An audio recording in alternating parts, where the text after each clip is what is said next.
जय जगन्नाथ। चलित वर्ष 62टी आदर्श मंडी हेब बोली समवाय मंत्री श्रीयुक्त प्रदीप बलसामंत महोदय कहते।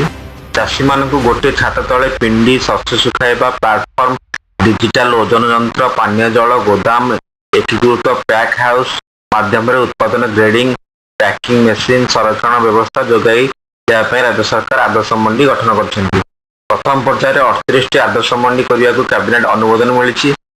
चलित वर्ष द्वितीय पर्यायर 62टी आदर्श मंडी गठन हो समवाय मंत्री श्रीयुक्त प्रदीप बलसामंत महोदय सूचना देते।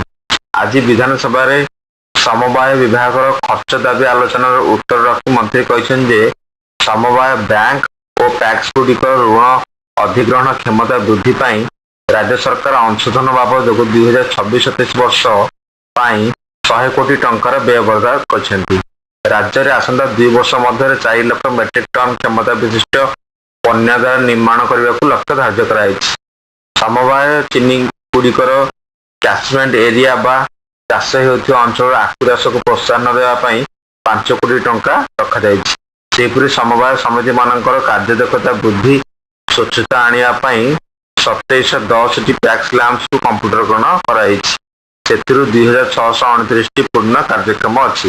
यह निष्पत्ति होइछे नूतन भाव पंजीकरण होता पैक्स गुड़िकर कंप्यूटरकरण क्षुद्र और नाममात्र चाषी भूमिहीन चाषी को बैंक ऋण प्रदान करने पैक्स स्तर में अधिक जुग्म देय गोष्ठी गठन कर चाषी को जेपरी सुविधा अधिक ऋण मिल चेन्नई विभाग पक्षर विभिन्न पदक्षेप नि मंत्री कहते।